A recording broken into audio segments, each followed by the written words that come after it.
if the pot of gold at the end of your social work degree wasn't a career in social work? And what if, even outside of the field, you still got to benefit from using those valuable skills that you gained while you were in school? And what if you knew exactly how to structure those skills, your natural abilities, and the hours in your day in such a way that you had even more time to do the things you're most passionate about, earn more money, and avoid burnout altogether? Well, Ashley Kang has walked that exact path. And in this video, we talk about her experience and advice on how you can do it too. As the founder and CEO of AHK Business Management, Ashley helps stuck business owners looking to regain clarity, sanity, and time get out of their own heads by creating tangible action steps so that they can stop feeling like disgruntled employees in their own businesses and finally step into those CEO shoes that allow them to truly make the impact that they desire. Now, if you're new here, welcome to Rich Social Worker. I'm Eva Ford, and we're on a mission to elevate social workers' collective experience with money and wealth so that they can take better care of themselves and the people, causes, and communities that they care most about. And one of the ways that we do that is through in-depth interviews just like this one. Now, if you are a new graduate or a new business owner, I think you're really going to get quite a lot out of this conversation. Like, subscribe, comment if you haven't already, and strap in, because here we go. Okay, so just start with your journey. You got this social work degree, or just, how did you even get into social work? And then what are you doing now? Hilariously enough, I started college as a psych major because I had no other idea of what I wanted to do with my life. And after the first semester, a lot of my friends and professors were saying, you might want to switch over to the social work department. So I switched at the end of freshman year into a double social work and sociology major. And something just clicked. I was way more excited about classes. I became a TA for the intro to social work class, human behavior class, and I dove all in to my social work major. And then as college went on, I was realizing that I didn't necessarily enjoy the clinical and counseling aspect to social work. I mean, I did fine in those classes and any of the practical exercises we did. I just wasn't as passionate about it, unlike a lot of my other friends. And like most undergrad social work programs, there was a heavy emphasis on, clinical social work.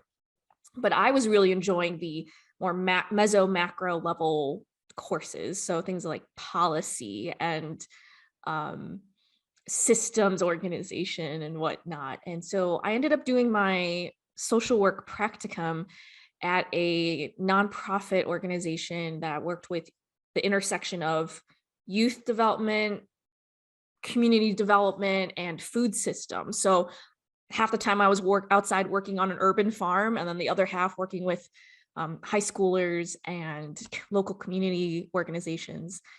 Isn't it so cool? Some of the various things that we could do with our degree. I love it. Yeah. Okay. Sorry, go ahead. Yeah, no. And, working in the dirt all day sometimes, I was like, how is this social work? But then being able to go to the farmer's market or coach the high schoolers with their presentation on food systems, I was like, okay, this I get. I see how this is social work. This is the kind of thing I want to do. And then I graduated college. And like most, early 20s. Dun, dun, dun. Yeah, it's like, what the heck do you do? And because I didn't want to go into like a typical entry-level social work job of, counseling or clinical work, casework, I was just like, what the heck do I do? I'm like most of my friends who went right into those, on track to get their MSW. And I knew I didn't want to get an MSW, so why would I bother going into an entry-level job? So I actually worked at Starbucks for the whole year after graduating college. I had just spent all this money on the social work degree, and I wasn't using it. At least that's what I thought. Wait, but can I stop you there for a second? Because I think it's so, I really want us to kind of remove some of that stigma and shame, because I had the same thing. Like, I actually did get my master's, and then I was unemployed for 9 months, and I was like, I'm unemployed, looking for a job. Look, that is actually how most of us go. Like we're Yeah. figuring things out. I think the value of the social work degree outside of the dream world or the we talk about an American dream outside of the social work dream of saving the world. I think the value of a social work degree is that you have so many skills now that you can Yeah. use in a million different areas wherever there's Exactly. people, and Starbucks has people. Okay. Oh, yeah. So, I just wanted to interrupt just for anybody that's listening that might be in that same space, feeling like, well, I've spent all this money on this degree. Was it a waste? Have I have I lost my Yeah. way? Yeah. I still don't know what I want to do. And, just validating that, listen, you are okay. You have a great certification in having this social work training, and you can do anything from here. Okay, take it away. Yeah. Well, what you were to that point, I mean, I think at the time I felt like it was a waste. And now looking back on it, I was like, that was probably one of the most refining experiences, actually, because working at Starbucks, especially when you work the open shift, you're dealing with cranky human beings. It actually taught me a lot about conflict management Love. and customer service, obviously, but really conflict management. And it wasn't like conflict management unfolding over the course of several weeks or whatnot. It was like in the moment, and you have to solve it in the moment, which seems maybe silly when you think about coffee, but No. it really, really was a refining year. And honestly, I look back on that year at Starbucks with actually quite fond memories and very grateful for that time. Love. And I think for anybody as a human being, working a food service job is very eye-opening and like humble, like environment to be in for yourself. So especially if you're coming from like middle class or like coming from privilege. And I was realizing a lot of those layers for myself. So, I mean, it was just a really great year. Wonderful. Despite having to work up or wake up at 3:30 a.m. every day. Well, character refining. Yes. So then I started to think, okay, maybe grad school is the right next thing. Maybe that will help me figure out what to do next. And usually it's the other way around. Like, I want to do this, therefore I have to go get more degrees. It's the other way around for me. I was like, grad school will be good and help me figure out what's next. So I applied for Northwestern University's Masters of Public Policy and Administration, thinking this is macro level. This is very much still in the social work field. But instead of working, bottom up, like a lot of social workers do, I was like, I can help make a difference working top down. And because I understand, the micro level, I can then better, use that in any policy work. Mm-hmm. So started that program, really enjoyed it. It was, again, a really great 2 years of school and working part-time and whatnot. And then I got what I called my like official OG, like adult job with benefits, and it was in my field. And I was like, this is where it's all starting to happen. I ended up working for a public agency that fell under the purview of the city of Chicago. So I worked for the community college system for the entire city of Chicago. It's a system of 80,000 students, and working directly for the board of trustees. And so it was this weird intersection of public governance, policy, higher education, and politics, and all these different systems working together. And because I worked for the board, I was working with board execs, senior leadership, and then, faculty and student. I mean, I got to work with everybody, do a little bit of everything. And that's really where I was seeing, all these things that I really enjoy doing, like project management, task management, people management, coordinating events. And then my background as a social worker, with the real human aspects and looking at systems, and looking at people as a whole person system, was all just like kind of coming together. And it was a great 3 years. But I think a lot of social workers would understand and totally recognize that when you're doing like high level work like that, or just really any social work job, you can, if you're not careful, you can get burnt out very quickly. Mm. You don't say. Yeah. It's a thing that a social workers, whether you're doing it as a clinical social worker, I think the people who get into the social work field, we want to be of service to people. And when you're in service to people, if you're not careful, you do get burnt out, right? Yeah, it happens a lot. Yeah.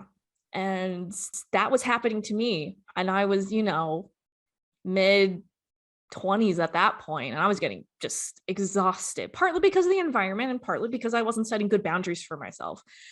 And I started to be like, maybe I should look for a different job. And I started dabbling in the online entrepreneurship space, kind of seeing like what's there, because I had relatively no experience. So what made you look there? Online. Mm-hmm. I wanted to be able to work from home. I realized, because at this point I was commuting an hour every day into the city, into downtown Chicago. Commuting in and then commuting back out. Yeah. Oof. So on top of a very like high performance, like just constantly going job and giving 200% every day at work, I was physically and mentally exhausted. Yeah. So I figured if I could work from home, that'd be really great, because I'm an introvert, I'm a homebody, it would be nice. So I started looking into things, getting, trained and certified as a OBM, or online business manager. Like, okay, this could be interesting. And I was anticipating trying to maybe seriously pursue some sort of entrepreneurship online business role in the next like couple of years. Get another couple more years in my current job under my belt. And it was, good. I was making really good money and having benefits and all that. So that's what I thought. And then, the pandemic happened. That thing. And lockdown. And because I wasn't commuting every day, I actually had a lot more time on my hands to really, like, in my off hours, dive into what I was exploring with the online business world. And then after, I think the time runs together. It was, about a year into just around when lockdown started to ease up a bit more after the initial like 6-7 months, right? I decided I was going to leave my 9-to-5 and go full time into my business, because at that point I needed more headspace, physical time and everything. And so I jumped full time. And just last week, so right now, the time of the recording, it's end of May 2022. I just celebrated last week a full year in my business and having quit my 9-to-5. Yeah. Congratulations. So now I know people listening are going to want to know, like, oh my goodness, wait, how did you do that? So can you talk about, because I quit my job as well. I should have, marked it on the calendar. I have no idea what the date was, because it was kind of like, I kind of had one foot in and one foot out for a while. Yeah. Right? But I had no savings, because I just assumed, so this is over a decade ago. And I was just like, oh yeah, I know a lot of people. I know people need what I'm offering. And it wasn't this, right? It was something else, but I just had no clue about business. But worse, I didn't know that I didn't know. So that was my, had a real serious baptism. Where that's concerned. But your journey is a little bit different. So can you just kind of share, how prepared were you financially? Like, what did you do? Did you care about insurance? Like, are you living at home, or do you rent, or like, what's that look like? Yeah. We're getting into all the things that caused me many sleepless nights. Yeah. But again, for anybody listening, this is part of the journey, right? It's not, when you start an entrepreneurial journey, it's not usually smooth. And there's things you have to figure out. So give it to us. Give it to us. Raw. Okay. So the minute I realized, this could be a thing and I would really like to pursue this. So this was before I thought, even before I quit my job. This was a good almost a full year. I was like, all right, I'm going to start saving a lot more aggressively. And so again, I was very blessed and fortunate to have a very well-paying job. So I just started saving, and I'm pretty frugal. So I started saving even more. Like my financial advisor was like looking at my numbers and he's like, wow, good job. And I was like, because even if I didn't make that transition, I would have saved more. Right. Yeah. So started saving more aggressively, and then started, really thinking about how much money do I actually need to live on. I wanted to move out of like the north part of Chicago and back out to the suburbs. So cost of living was going to be a little lower. I was going to be closer to support systems like my parents and my friends. And so I was trying to budget that in. And the whole time, as I was kind of trying to educate myself and learn some things about the online business world, I was also trying to figure out, okay, not just my skills as a service provider, but as a business owner. So like budgeting and, insurance, and trying to figure out, I'm going to have to pay for my own insurance, right? And I'm, filing an LLC and all of like the back end things that go into setting up and running a business. As I was going through that whole year, I was, again, I was like basically splitting my attention 3 ways: my actual 9 to 5, which I could do in my sleep at that point. And then, honing my skills to actually market myself, the things that I was going to sell. Right. And then the actual setup of the business. And so I was trying to juggle all of that, definitely some dips and learning curves. And then I got to a point where I realized I needed all of my time into the business. I couldn't be doing that 1/3 of the 9 to 5. And so I looked at my savings. I was like, I have quite a bit put down. And this is when, I was very lucky or am very lucky. I have a great financial advisor. And we sat down and he was like, you have X amount in savings that would get you through a whole year, basically. The way you spend your money, that will take care of a full year of your business. And like, so you wouldn't have to worry. And can we just stop there for a second again? Because this might be the first time anyone who watches my channel regularly is hearing this concept about enlisting the help of a financial advisor. Yes. And I have to say, when I started my financial journey, hearing this, so I talk about all the time, I started with Rich Dad, Poor Dad, and he talks about having a financial advisor and other advisors. And I just remember when I first read it, I thought like, wow, I can't wait to be rich so I can have a financial advisor. And then I started learning like, no, you get a financial advisor so that you can understand how to manage your money and so that you can become rich and become wealthy. And so I love that, in just regular conversation, you're just like, so my financial advisor said. It's kind of like for social workers, it's kind of like that taboo that therapy is for people who aren't in therapy. And when you say, oh yeah, my therapist, and the first time you hear it, it's like, what? You have a therapist? And so I love that you're like, my financial advisor, because I want social workers I want this to be the lingo where we're all just talking about like, oh, my financial advisor, girl, you need to go to my financial advisor like this. So this is so exciting to me. I love that you brought that up. Good. I do, I love, and, my financial advisor is also a friend. That's how we got connected. And he professionally became my financial advisor. But because he's a friend, I feel really comfortable talking to him about my situation, and he knows everything else going on in my life. So it's almost even better that way, because he's like, hey, you've got this. I know you've got this going. So let's think about this. And having somebody in your corner like that, especially when numbers and money is not something that, as like somebody coming from the social work profession, also as a female, also as an Asian female, all those layers, like money is a weird thing for me. So having somebody else in my corner, cheering me on, giving me advice, and helping me steer the ship it takes a huge weight off. Absolutely. I love that. I love Yeah. And so like back to kind of the whole, like, how did I make that transition? He told me, he's like, you've got enough saved for at least a year, if not more, the rate you're going.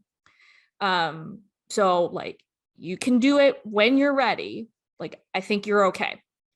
And because your business, like, you already have been seeing interest, like, you know that you're going to at least make some income. So that will also help. It will actually stretch you out. I was like, great. And then I, was talking with other friends who were, some people lost jobs, some people, were transitioning jobs and needed to look for insurance. So like, I got a lot of help of how do you go about finding your own health insurance and what you should look for and all of that. So I was like, all right, I've got the money, I've got my health insurance, and I have this business plan. I have this new apartment I'm going to move into.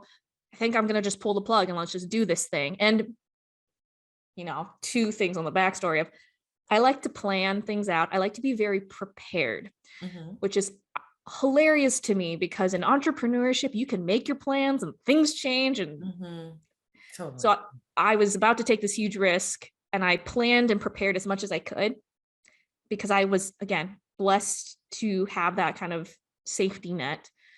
And also I had been preparing to leave my 9-to-5 in the back of my head. So it was the actual, like, quitting the job was easy. The first couple months out of the job, it was like, what am I doing? I'm calling all the shots. I make my own schedule. I was also moving. And I will say last May through, I'd say the fall, it was all over the map. I mean, I made some money as an OBM and realized again, there was burnout in that. And it was not pretty. Yeah. And I think, I want to own that part of the story. It was not pretty as far as the business went. I think financially I had a really good foundation and safety net, but the actual business part was just, it happens like that a lot of times. I mean, that's why I really recommend getting a coach. Had I been able to have afforded a coach when I started, that would have saved me years. Oh yeah. Of just would have saved me years of hot messness. And money, honestly. The investment would have come back to you a lot faster. Absolutely. But that's a whole nother story. Yeah, but we're talking about you. So it wasn't pretty. And I love that you're owning that too, because, it's part of the journey. Yeah. And, I think especially with entrepreneurship, we feel like we have to present this like really perfect facade out front. And I think too, as a social worker, there's this element of, I have to be really put together because my clients and the people I'm working with, I am there to serve them. So we put our own needs and our own value in the back seat. So double whammy. As an entrepreneur, I felt like I had to be perfectly shiny on the outside. And then as the social worker, my mentality was clients first, my stuff later, even if it's a dumpster fire.